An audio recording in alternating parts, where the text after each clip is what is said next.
Beck. We're with Joshua Charles. He's the guy who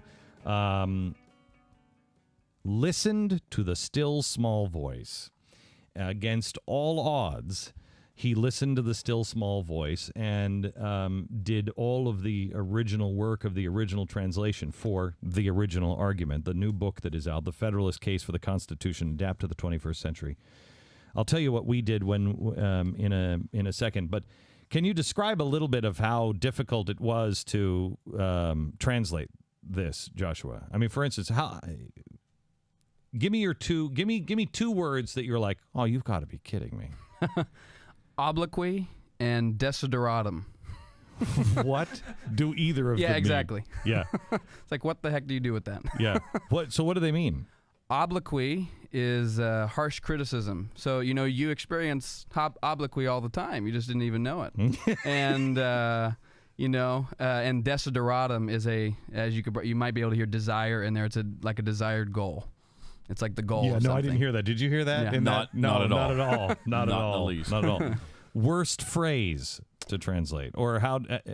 I don't remember the exact phrase, but I do remember there were times when it took 20 minutes, just because as has happened since I've given it to you guys, and you guys have taken off with it, and happened before. I was very careful about meaning, so I didn't want to include phrases, and I don't think in the whole book there is a modern catchphrase like big government or less government or anything like that. Right. It starts to stay very, very close to what it says. How many times did you use the word dude? A lot, actually. How many times did you say the Tea Party's the way to go? Yeah. Yo. Oh, yeah. Yo. Yeah. Dog. G-money. Sure. Yeah. I don't know. This part of the argument is a little pitchy, dog. Well, unfortunately, Benjamin Franklin didn't have Twitter back then. So, so there's no naked pictures of him? Really? No. That is amazing. No. All right. So Joshua brings this to me. This is last January, and he brings it to me just as I am formulating all the things that you're about to see this summer and fall. And they're all being distilled, and E4 has just been introduced to people, and I'm moving in this new direction, and I am convinced that the answer lies in strengthening the individual. Forget about the politicians and Washington and everything. It's strengthen the individual. And how many times have I said, you've got to be a clay pot for our sacred scriptures? You have to understand them, and you have to know them inside and out. So he comes to me, and I'm thinking to myself, as I'm sitting on my desk getting ready to tape, after Joshua hands this binder to me, I think to myself, firm reliance on the protection of divine providence. And so I bring it in, and I read it, and I give it to Kevin Balfe, and I said, Kevin, this is tremendous. It is easy to read. Now, I have a hard time with the Federalist Papers. It is because of words like obloquy. Obloquy. Yes. I have a hard time reading it. I could read this. I read this in one night, or a good portion of it I read in one night. And I was up very, very, very, very, very late, or very, very, very, very early, depending on your definition. Bring it into Kevin, and I said, let's check this out. So we start checking this out, and we bring it to some of the best scholars around and everything else to make sure that nothing is swinging one way or another, that when in doubt, put it right in the middle.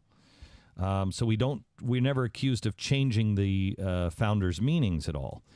But then we have this argument of, well, okay, but what does this mean? And so we decide that we're going to put, with each one, we're going to put, what does this mean? How does this apply?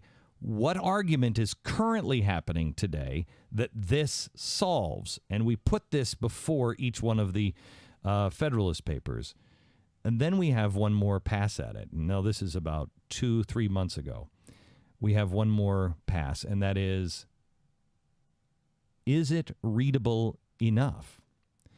And Joshua, I think you were in on that conversation. Yeah. And we were still going back and forth. We're like, well, we don't want to make it dumb. Let's not, cat is fat. Yeah. But we wanted to make sure that it was completely accessible for the average person. And I think it's there. I think it is tremendous.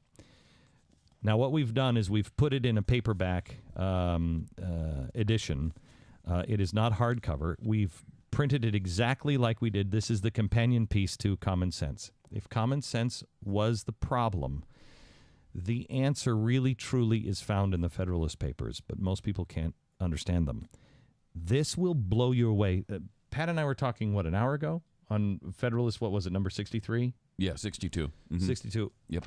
We went through that whole good and plenty clause. The whole healthcare debate. The whole healthcare debate of 2,000 pages. How many times did I show that to you on 2,000 pages on the set? I'd show it over and over and over again. Look at this.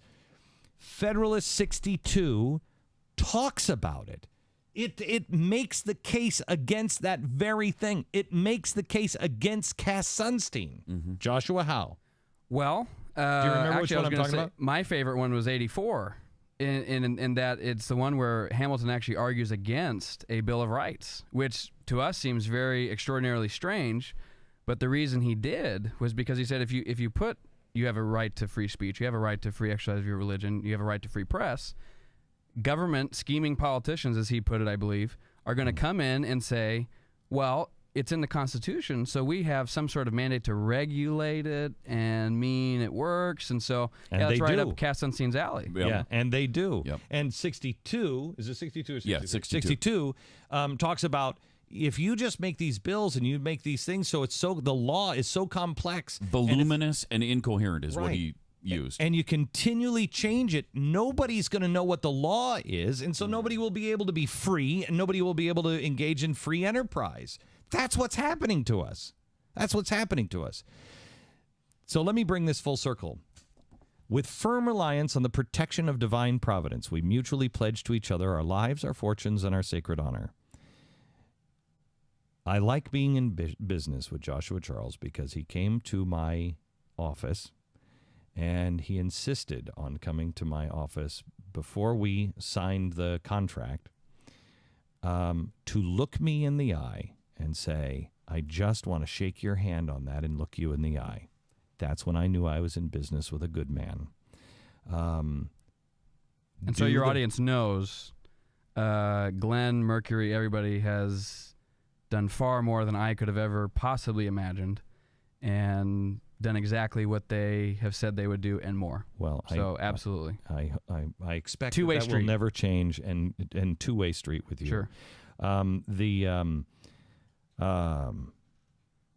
If we just do what we're supposed to do and we just listen to the still small voice, we change the world.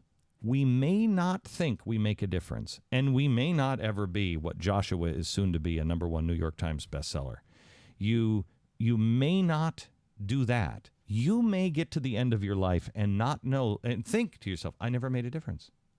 But when you get to the other side of the veil, I promise you, if you have lived your life honorably and listened and obeyed that still small voice, you will get to the other side of the veil, and God will look at you and go, you did it. Don't you understand? You did it. You might just play a role of being somebody who turns the key in someone else that starts a domino effect that you never would trace back to you. God is not uninvolved. He's not uninvolved.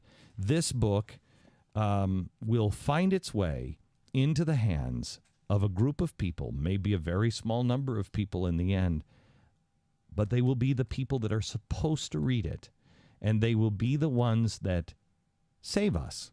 In the end, save us. And it won't just be this. It'll be a combination of a whole bunch of things, but it will change the course of history if we all just have firm reliance in the protection of divine providence and mutually pledge to each other our lives, our fortunes, and our sacred honor. Find the original argument, the Federalist Case for the Constitution adapted for the 21st century. It is available in bookstores everywhere, online everywhere.